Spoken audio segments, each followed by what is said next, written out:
की शुरुआत उत्तराखंड की 3 बड़ी खबरों से करेंगे। कल पंचायत चुनाव के पहले चरण का मतदान है। सुबह 8 बजे से वोटिंग शुरू हो जाएगी और शाम 5 बजे मतदान खत्म होगा, जिसका रिजल्ट 31 जुलाई को आएगा। दूसरी खबर धामी कैबिनेट से जुड़ी हुई है, जिसमें 3 प्रस्तावों पर मुहर लगी है, जबकि तीसरी तस्वीर शिवरात्रि की है, जब मंदिरों में भक्तों का सैलाब देखने को मिला।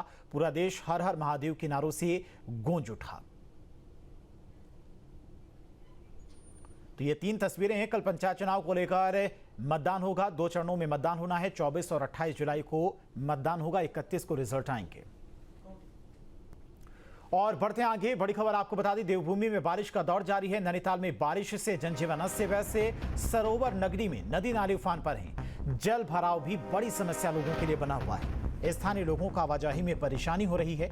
तो पहाड़ में बारिश के अलर्ट का असर साफ देखने को मिल रहा है। चट्टान दरक रही हैं, आसमान से आफत बरस रही है। नैनीताल के हाल भी बेहाल हैं। यहाँ पर नदी नाले उफान पर हैं। जल भराव भी बड़ी समस्या बनकर उभर रहा है और पर्यटकों को बारिश से दो चार होना पड़ रहा है।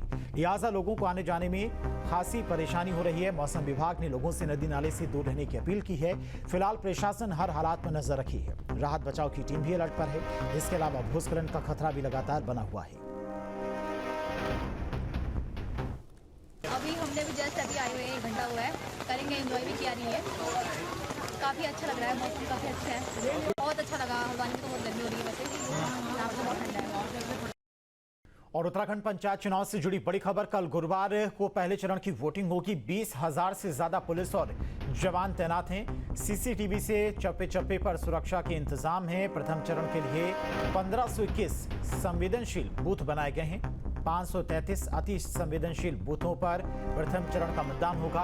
28 जुलाई को दूसरे चरण का मतदान होगा और फिर 31 जुलाई को पंचायत चुनाव की मतगणना होगी, यानी कि नतीजे सामने आएंगे। तो उत्तराखंड में त्रिस्तरीय पंचायत चुनाव के पहले चरण का मतदान कल होना है। तैयारियां पूरी हैं, सुरक्षा भी पुख्ता है।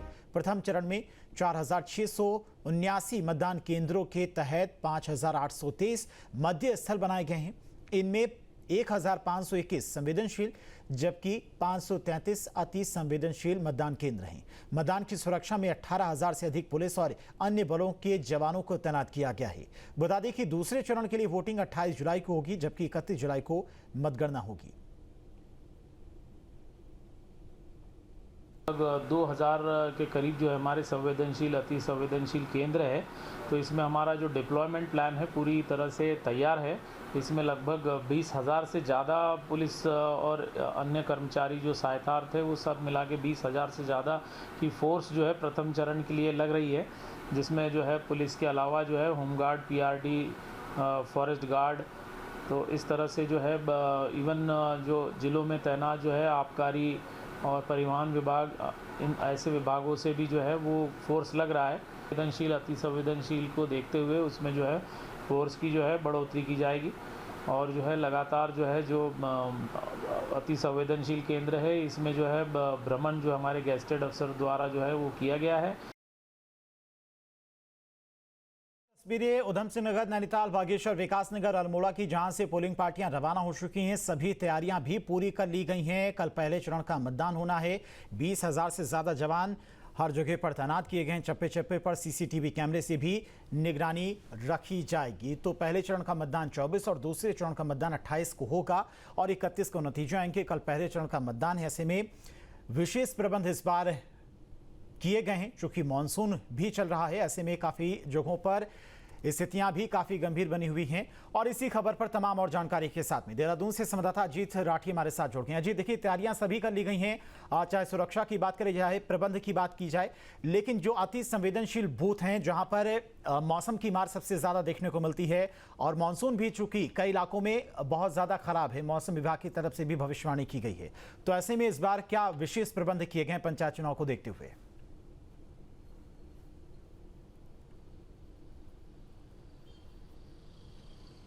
बिल्कुल, देखिए, एक तो सबसे पहली बात यह है कि 1 साल से इंतजार हो रहा था। अब छोटी सरकार के गठन की जो घड़ी थी तो वो आ गई है और कल पहले चरण का मतदान होगा। और जैसा अभी आपने दर्शकों को बताया कि किस तरह से सुरक्षा के इंतजाम और किस तरह से क्या क्या चीज़ें की गई हैं, तो कल पहले चरण का मतदान है और तकरीबन 17,500 से ज़्यादा प्रत्याशी अलग अलग पदों के लिए चुनाव मैदान में हैं। उनकी किस्मत कल उनके जो मतपेटियों में बंद हो जाएगी, मतदाताओं के हाथों में उनकी किस्मत रखी हुई है। तो मतदाता जिस तरह से भी, मतदाताओं का क्या रुख होगा, किसकी किस्मत को संवारना है, किसको बिगाड़ना है, तो ये कल तय हो जाएगा, वो भी आधी पंचायतों का।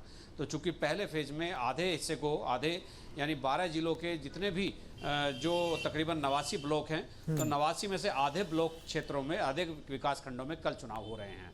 17,500 से ज़्यादा प्रत्याशी मैदान में हैं।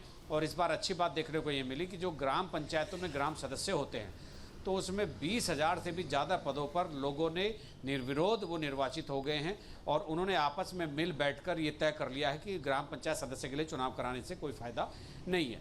तो अब कुल मिलाकर 2,500 से 3,000 पदों पर ग्राम पंचायत सदस्यों के चुनाव हो रहे हैं। बाकी पर सब पर निर्विरोध चुनाव हो चुका है। ये एक अच्छी बात है, चूँकि बैलेट पेपर बनाते समय भी ये देखा जाता है कि कितने उसमें कॉलम हैं, कितने हो सकते हैं, वो एक बड़ी चीज़ होती है, तो उसमें एक आसानी हो गई है। दूसरा, कल जैसा मैंने बताया कि राज्य निर्वाचन आयोग ने पूरी तैयारियां की हुई है। 18,000 से ज़्यादा जवान पुलिस के, पीएसी के लगाए गए हैं। होमगार्ड और पीआरडी को अलग से लगाया गया है। और जो आपदा प्रभावित क्षेत्र हैं, जहां लैंडस्लाइड हो सकता है, भारी बारिश हो सकती है, सड़क से रास्ते टूट सकते हैं, तो वहां पर एनडीआरएफ और एसडीआरएफ के जवानों को भी राज्य निर्वाचन आयोग ने तैनाती दी है।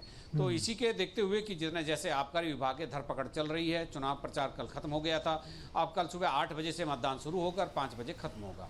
तो चूंकि गाँव का मतदान होता है, इसको हम छोटी सरकार कहते हैं, तो गाँव के मतदान के लिए, छोटी सरकार के लिए कल मतदाताओं का उत्साह देखते ही बनेगा। और किस तरह से सुबह से मतदान शुरू होगा, वो जो मतदाताओं का जो जोश है, वो इस मत प्रतिशत को कहां तक बढ़ाकर ले जाता है, ये देखने वाली बात होगी। क्योंकि हाइपर लोकल चुनाव होता है, तो इसलिए सभी प्रत्याशी एक दूसरे से सबसे मिलते रहते हैं, जितने भी लोग हैं वो सबके संपर्क में रहते हैं। तो मतदान तो आप समझिए कि मतदान तो बम्पर होने की संभावना पहले से जताई जा रही है। राज्य निर्वाचन आयोग ने सभी जिलाधिकारियों को हिदायत दी है कि किसी भी तरह से कोई कोताही ना बरती जाए और कोई मतदान करने से वंचित ना रह जाए, इसकी समुचित व्यवस्था कर ली जाए। इसके लिए तमाम इंतजाम किए गए हैं। और मौसम लेकिन एक चुनौती बना हुआ है। आज भी जैसे लगातार बारिश हुई, अगर कल ये बारिश होती है तो थोड़ा व्यवधान जरूर पड़ सकता है। लेकिन हर गांव में, हर ग्राम सभा में एक पोलिंग बूथ बनाया गया है, तो अपने गांव से कहीं दूसरी जगह मतदान करने के लिए नहीं जाना है। तो इसलिए मतदान को बाधित होने की एक कम उम्मीद है, भले ही बारिश हो जाए। और यदि अगर कोई मतदान केंद्र या कोई गांव प्रभावित होता है, लैंडस्लाइड हो जाता है या कोई दूसरी आपदा आ जाती है, तो पहले से ही राज्य निर्वाचन आयोग ने ये आदेश जारी कर दिए हैं कि अगर कल कहीं मतदान स्थगित होता है, तो उसका उस ग्राम पंचायत का या उस क्षेत्र का बाई इलेक्शन अगले चरण का, जब दूसरे चरण का मतदान 28 जुलाई को होगा, तो उसके साथ साथ उसका भी चुनाव करा दिया जाएगा। जी ठीक है जी, बहुत बहुत शुक्रिया आपका तमाम सारी जानकारी के लिए। बढ़ते आगे, अल्मोड़ा के 6 विकास खंडों में कल होने वाले पंचायत चुनाव के लिए पोलिंग पार्टियों को रवाना किया गया। इस दौरान सुरक्षा कर्मियों को सख्त हिदायत दी गई है, जिसमें 2 टूक शब्दों में कहा गया कि मतदान स्थल पर किसी तरह की गड़बड़ी नहीं होनी चाहिए। 6 विकास खंडों में कुल 2,82,146 मतदाता हैं, जिसमें 1,35,459 महिला मतदाता और 1,46,677 पुरुष मतदाता शामिल हैं। वहीं बागेश्वर में भी पंचायत चुनाव की तैयारियां पूरी कर ली गई हैं। जिला निर्वाचन अधिकारी आशीष भटगई ने स्ट्रांग रूम समेत बुनियादी व्यवस्थाओं का जायजा लिया और जरूरी दिशा निर्देश भी दिए हैं। बता दें कि जनपद में कुल 405 मतदान केंद्र बनाए गए हैं, जिनमें बागेश्वर में 182, कपकोट में 122 और गरुड़ में 101 केंद्र शामिल हैं। पूरे जिले में 138 संवेदनशील और 60 अति संवेदनशील बूथ चिन्हित किए गए हैं। जिले को कुल 15 जोनल और 61 सेक्टर में विभाजित किया गया है। मतदान 24 जुलाई को सुबह 8 बजे से शुरू होकर शाम 5 बजे तक होगा, जबकि मतगणना 31 जुलाई को सुबह 8 बजे से शुरू होगी। त्रिस्तरीय पंचायती चुनाव को लेकर जनपद का जिला प्रशासन भी पूरी तैयारियां पूर्ण कर ली गई है। यहाँ बात करें जनपद के तीनों विकासखंड कपकोट, बागेश्वर, गरुड़ में करीब 461 पोलिंग पार्टियां अपने मतदान स्थल के लिए रवाना हो चुकी हैं। कुछ पोलिंग पार्टियां खराब रोड रास्ते के चक्कर फंसी हुई हैं, तो उन्हें भी प्रशासन जेसी मशीन की मदद से रोड सड़कों को खुलवाकर उन्हें अपने गंतव्य स्थल पर पहुँचवा रहा है। तो लगातार यहाँ मॉनिटरिंग की जा रही है। और बात करें, करीब 2,500 से अधिक कर्मचारी इसमें लगे हुए हैं। 1,000 से अधिक पुलिसकर्मी एवं पीआरडी के अन्य पीएससी कंपनीज यहाँ पर अन्य जनपदों से बुलाई गई हैं। तो लगातार यहाँ पुलिस प्रशासन एवं जिला प्रशासन चुनाव को लेकर मुस्तैदी के हाथ खड़ा हुआ है। करीब 24 जुलाई को यहाँ 2 लाख से अधिक मतदाता अपने मताधिकार का प्रयोग करेंगे। इसको लेकर प्रशासन अलर्ट मोड पर है। Himanshu Gidiya, News State, Bageshwar. जहाँ भक्ति है हर शब्द में, कथाओं में छुपे हैं दिव्य रहस्य और ज्योतिष देता है जीवन को दिशा। धर्म से जुड़ी हर बातों को जानने के लिए हमारे चैनल प्रस्तुति को सब्सक्राइब करें। चैनल पर जाने के लिए इस लिंक पर क्लिक करें।